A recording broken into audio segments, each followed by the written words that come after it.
Hello everyone, welcome back to TFD. As the dust settles, the reality of this wild WNBA season hits even harder. This year has been an absolute roller coaster, a relentless, exhausting, unpredictable journey. And honestly, nobody could have foreseen the twists and turns we've lived through. From Caitlin Clark to Aaliyah Boston, and now Kelsey Mitchell going down in the third quarter. At times it really felt like our run was over, like the season breathed its last right in front of our eyes. But in the midst of heartbreak, pride takes center stage. This Indiana Fever squad transformed into a band of warriors. Through adversity, setbacks, and endless injury woes, these young women never stopped swinging. They showed heart, resilience, and fight far beyond expectations. Caitlin Clark, the undisputed fan favorite, may have been sidelined, but her impact galvanized this team. Even tonight, as Kelsey Mitchell crumpled the floor and Aaliyah Boston fouled out, the rest of the squad refused to fold. They played their hearts out, earning every ounce of respect as they battled tooth and nail in a brutal playoff showdown. Raise your glass for these Fever athletes. The season might have ended, but they gave us every reason to celebrate. To every fan, cheers for rocking with TFD all season, for believing, for supporting, for sticking with this team through all the highs and crushing lows. Go ahead, sip something for all the homies who gave their all. Let's talk about tonight's game, because this was an absolute war. The Fever deserved a spot in those finals. If Caitlin Clark had been healthy, there's no doubt the Indiana Fever would be the 2025 WNBA champions, period. The Las Vegas Aces saw Mitchell go out late third, Boston fouled out, but our team still clawed their way to overtime against all odds. A'ja Wilson, typically unstoppable, was nearly invisible in crunch time. Meanwhile, the Aces made some clutch plays. Chelsea Gray, Dana Evans, Jewel Lloyd all stepped up when it mattered most. Credit where it's due. Stephanie White, you led these troops with grit and determination, rallying the team through adversity. Odyssey Sims, you were a revelation tonight. 17 points, 7 of 14 from the field, 12 of 13 free throws, 27 points, 6 assists. 5 turnovers? Who cares? You kept the Fever in this fight after Mitchell went down. Brianna Turner, Lexi Hull, Shea Penny, everyone who stepped up, absolute respect. Natasha Howard may not be part of this team's future, but tonight was about collective effort and unbreakable spirit. The injury list this season has truly been staggering. Clark, Cunningham, McDonald, Chloe Bibby, Sydney Carlson, and of course, Kelsey Mitchell. Few teams in sports history could have achieved what Indiana did, losing 6 or 7 rotation players and still pushing through deep playoff rounds. The fans deserve their salute, showing up game after game, pouring their energy into these players who, in turn, pour their hearts into every moment. Aaliyah Boston, with 11 points and 16 rebounds, anchored the defense and gave everything against A'ja Wilson before fouling out.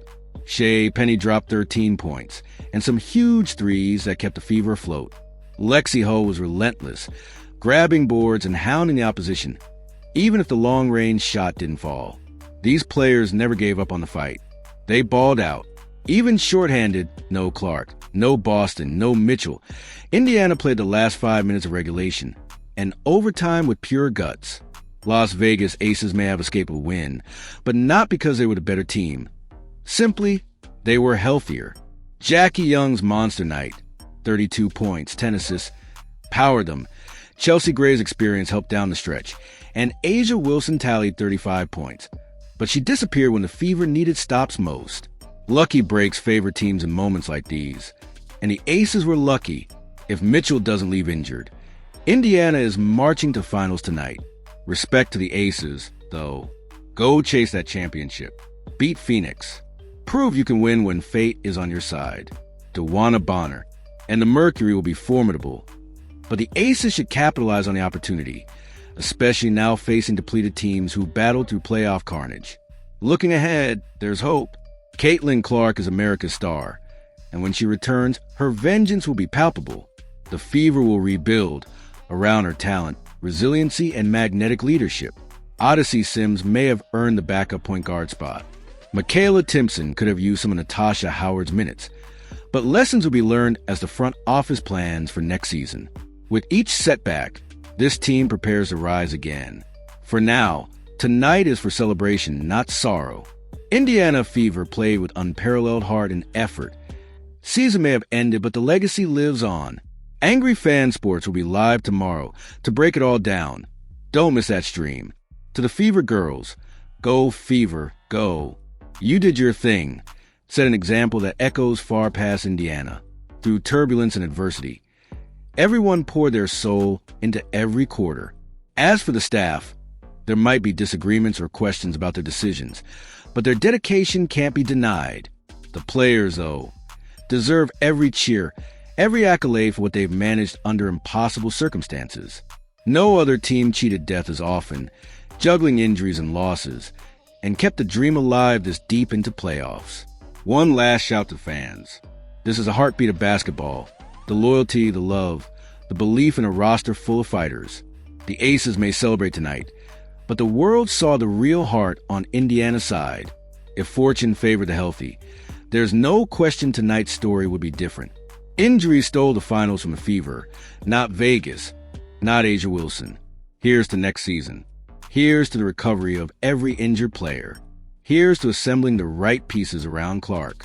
Tonight wasn't the end, just a new chapter. Hold on to the vision. Hold on to hope. And don't forget to like, comment, subscribe, and hit the bell. TFD will be back, dissecting every trade, every development, every spark of potential in the months ahead. Go Fever. Go Warriors. Go fans. Go family.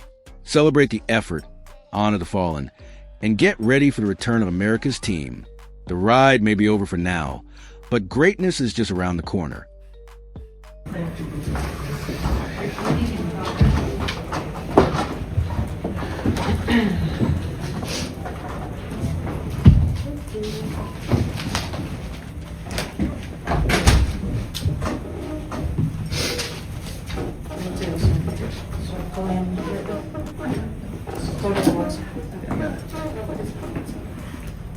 Stepped after a season like that and a game like that, what did you feel was important to say to your team right after it ended?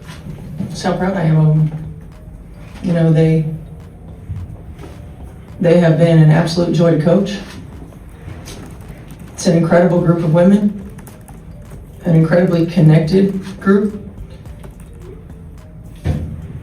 They're a great example to everybody, what it means to just put one foot in front of the other, to persevere, to welcome people into the fold, to not give in to circumstance, to lead with grace and dignity, to sacrifice for a greater good and a common good.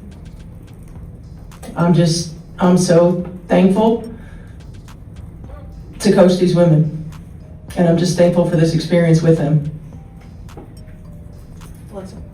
Steph, it was obviously a really scary situation. Kelsey, is there any update on what happened with her and what exactly the injury was? And how did you all rally together to just stay mentally in the game after she went out? She's got a lot of lower body cramping. She's currently at the hospital right now getting fluids. And unfortunately, we have a lot of experience in rallying around teammates.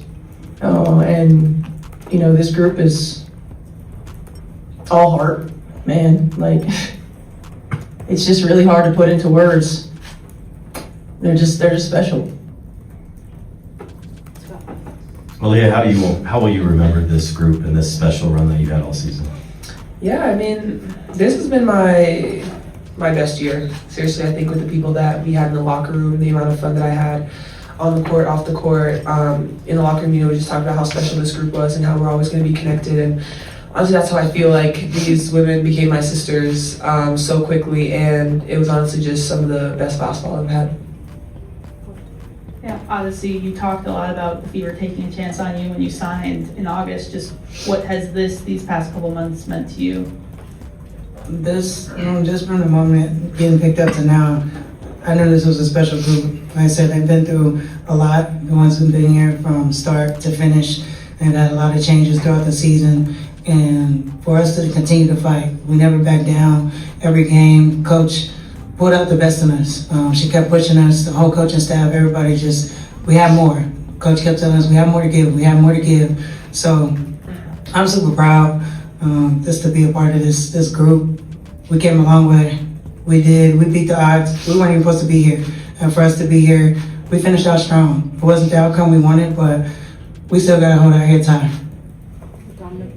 Steph, rosters change from year to year. You'll never have the same group. What's that feeling when you walk out of here knowing this is something you'll be talking about for years?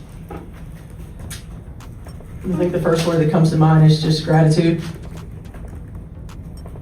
I mean, I've experienced some special teams in this league, in this organization, but collectively, this group has been at the top. So I'm extremely grateful for every single one of them. We know this is going to be an off-season full of change in the league, but what these women accomplished together, I mean, it's a special story. It's a special story, and I hope one day it's told. But I'm so proud and so grateful. Steph, we talked about resiliency with this team all season long, but tonight it felt like that wasn't a strong enough word. Have you been a part of a game like that and just it felt like everyone laid it all out there? I feel like there's so many games that we've had this year where that's happened. Where you lay it on the line. And I appreciate what O said, because as coaches, we talk about this all the time. Like, this group continued to allow us as coaches to push them further, harder, to move the bar, to raise the bar. Oftentimes in sport, there's some resistance to that. And there isn't with this group. There wasn't with this group. And because of that, and because of their connectedness, they're able to accomplish things that some of y'all didn't think that they're capable of accomplishing. But nobody in our locker room had any doubt. And in our huddles, we kept talking about it, that we're ready for these moments. And, Vegas in particular in that overtime hit a lot of tough shots. And that had to be the goal, make them hit tough shots, and they did.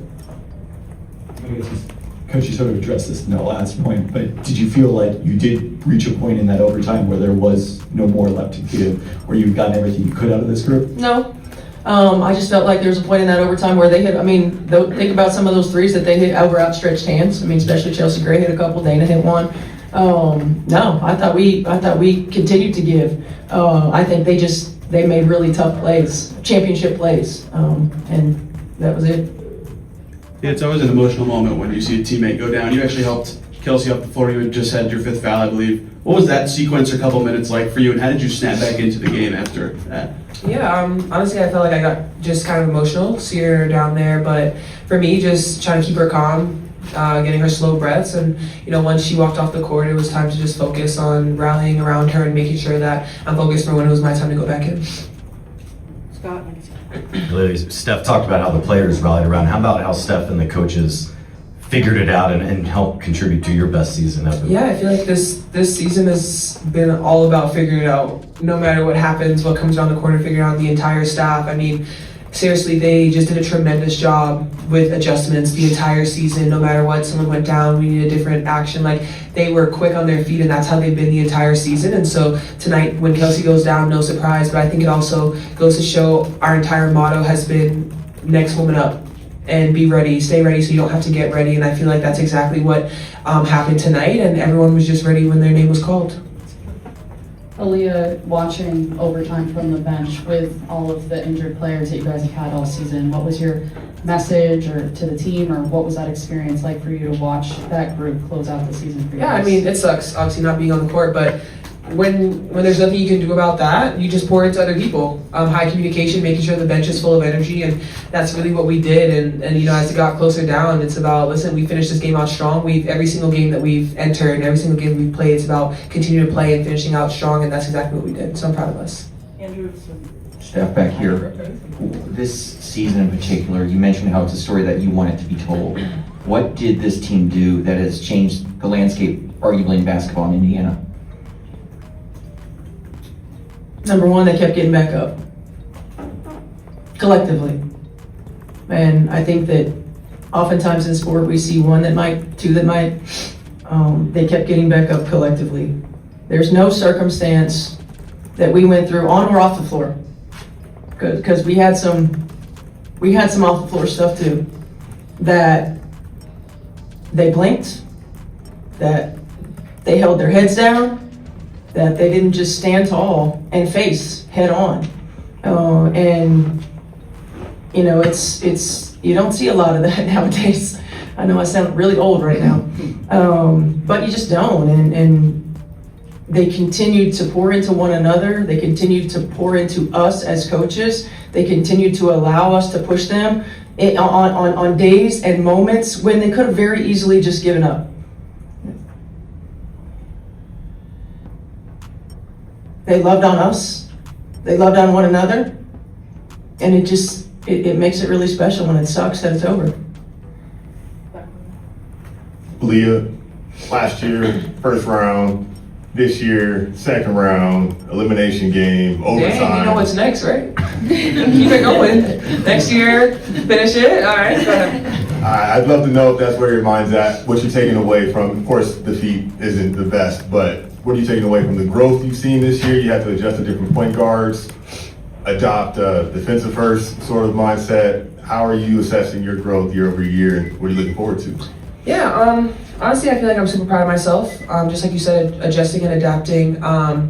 And for me, like, a championship's always on my mind. I think no matter what happens, like, obviously you hate losing, but you kind of started with your question with just the progression that it's been. And so for me, obviously, that's my mindset. We got a taste of it, game 5, semifinals, and now we want the real thing. And that's honestly going to be our mindset coming in for next year. And I'm super excited going into this off season. Time to put a lot of work in. Just get ready to come back and win. We'll wrap up with the back.